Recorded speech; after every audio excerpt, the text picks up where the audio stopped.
Who is the stranger that you have met once in your life that you still think about time to time? When I was a kid, I flew by myself for the first time. At the airport, when I was about to check in, I spotted an elderly lady looking at me deeply. At first I thought I accidentally hit her or something, so I asked if she needed anything. She nodded. Didn't give it much importance, so I just checked in and headed to my plane. Later, already on the plane, I see the very same lady, looking for her seat. Of course I helped her and asked her what number her seat was. She handed me her ticket. B37. I'll never forget it because I was the C37. She sat right next to me. I was scared. I was a kid, and I wasn't used to coincidences. Anyway, long flight. When we arrived and were waiting for the plane to land for us to head out, she finally says, "You know, you really look like my daughter. I even thought you were her. But she passed away 5 years ago, silly me. Here, this is her with my grandkids." She handed me her phone with a zoomed-in picture.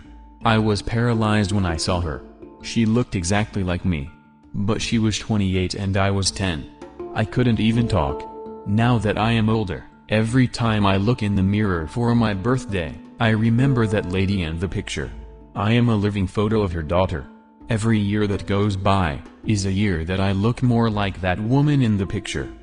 When I turn 28, I hope this memory will finally scare me less. Once I was walking to work past a homeless shelter pickup spot. It was a sunny day, middle of summer. A small lady was standing on the sidewalk wearing rain boots, a yellow raincoat, and wrapped completely in a blue vinyl tarp. As I walked by her, she leaned into me, looked me in the eye and said, "Fish monster?" I still think about her. Did she think I was a fish monster? Was she concerned that I had seen a fish monster? Perhaps she felt I was unprepared, and her questioning tone was more about if I'd heard about the potential of fish monsters. Such a surreally complex interaction in just 2 words. One thing I know for certain is that whatever the fish monster status was, she was clearly the best prepared of everyone present. Once someone randomly put their arm around me and informed me that there are bald people under the ground and walked away.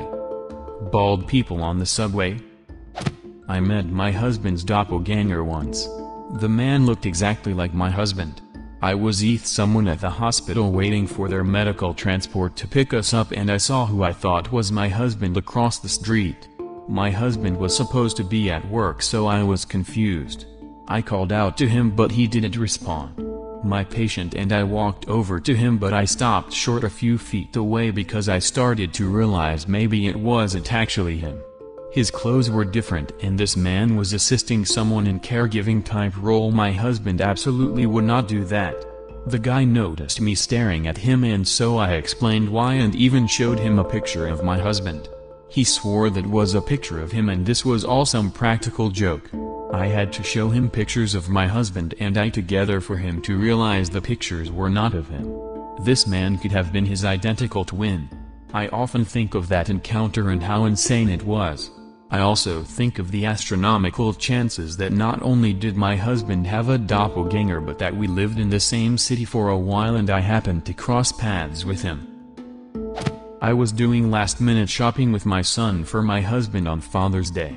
There was a young lady in the card section crying, broken-hearted crying. I looked at her and thought, poor thing, I hope she's okay. We finished our shopping, line up to check out and she was still there. She's pick up a card, look at it, burst into fresh tears, put it back then compose herself and lose it all over again. By now my heart was breaking for her, so I sent my son off to grab a box of chocolates. We bought our stuff and waited just outside for her. When she came out I grabbed the chocks, approached her and said, "I don't know what's going on and it's none of my business, but I got these for you. I promise things will get better." She burst into tears, grabbed me in a hug and said, "My dad died 2 days ago." Anyway, longish story short, we sat down and she told me about her dad and how she wanted to put a Father's Day card in his coffin with the present she'd gotten him and all the things people need to say when someone they love dies suddenly. We went our separate ways when she saw how late it was, and honestly, to this day I don't know if I'd recognize her even if I bumped into her again. But I've always wondered how she made it through her first Father's Day without her dad and how she's doing now. I haven't told anyone but my husband this story before, and I'm only sharing it now on the random chance she reads it and remembers us and I can find out how she's doing. I was on my way back from Disneyland Paris, sat in the airport, and a guy beside me was typing away on his laptop. A little curious at what he was writing, I peeked over and saw the title, "The Last Letter I Love Her Write." I was frozen for a few minutes, M24, and I had absolutely no idea what to do. I thought maybe he was a writer and if I ask he'll look stupid. Eventually though I turned round to him and said, "Look man, I really hope I'm making a fool of myself, but are you okay?" Turns out he and his long-term partner had broken up, and they were meant to be coming on this holiday, that he'd now come on with his dad.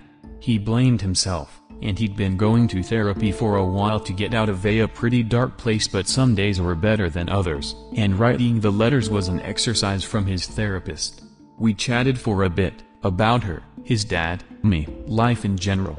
Turned out his brother lived nearby me and frequented a coffee shop right by where I used to live. Eventually my plane got called, and we hugged, and I told him I really hope things get better for him and that at the very least I'd had a lovely time talking to him. We left there and I still wonder what happened to him. I hope he's happy now. I hope that he's managed to find some good in the world again. But I guess I'll never know for sure. When I was in Iraq in 2003, we were partnered with some local police. Their compound was a secure area, and no unauthorized people were allowed in. There was this little girl, probably about 7 to 9 years old, that sold bananas and was allowed in or out whenever she wanted. I hope she's doing well. When I was 10, I went to a supermarket in my taekwondo uniform. A black man asked me to teach him how to properly kick in the middle of the store in front of everyone. Never seen him since. I imagine him fighting for his life in typical action movie situation and silently saying to himself, "Thanks kiddo." Not a complete stranger but a classmate in my first year at uni. We shared some classes but didn't really spoke to each other beside the casual greetings. One morning she got a call on her cell phone, came back to the classroom visibly upset to gather her things and left. I never saw her again after that. Still think randomly about it sometimes, 14 years later. An old man I overheard telling his grandkids that if their dad got accepted to the job he was interviewing for in town, they would move there and then they could visit each other all the time. I never even saw the guy interviewing for the job, but I really hope he got it. That's so sweet. When I was young, maybe 5, my mom got really sick and was screaming in pain as she drove me and herself to the hospital. No one else was with us. When we got there, she passed out in the car. I ran up to the hospital and got a wheelchair. She managed to somehow flop herself into the chair and passed out again. The hospital was uphill, and I was too weak to push her. She was too heavy. A stranger came out of nowhere, wheeled her in and made enough ruckus to get her immediate attention. She spent the next 2 months in the hospital. I never saw that guy again, but I think about him all the time and I'd like to thank him one day. When I was fresh out of college, I drove over 2 hours away for a job interview and got into a car accident a block away from the building. My car was completely totaled. A woman who was stopped at the stop sign near my accident pulled over and got out to make sure I was okay. I was completely fine physically but have very bad anxiety and immediately had a panic attack. I was sobbing and couldn't catch my breath, and this complete stranger sat with me the entire time telling me to breathe and just being so caring and supportive. She waited with me for the police to come. She helped me talk them through what happened. She called my mom for me. She even called the office I was on my way to so she could let them know about the accident and that I would call them to reschedule my interview. As if that wasn't enough, once she found out that I was that far away from home and it was going to take my mom 2 hours to get to me, she canceled her meeting that she was already late to so she could drive me halfway. She did not think it was a big deal whatsoever. She just stepped up to the plate to help without question. I would have been completely alone and lost without her that day. She was an angel, honestly. I lost her business card between all the paperwork from the accident and I've been kicking myself over it for the last 5 years. All I want is to call her and tell her how thankful I am and that I've kept her in my thoughts ever since. Roxanne, if you're out there, thank you so much. And please, for the love of God, send me your last name so I can send you some flowers. What stranger have you remembered for life? Leave a comment. And subscribe to this channel if you wanna see more same videos.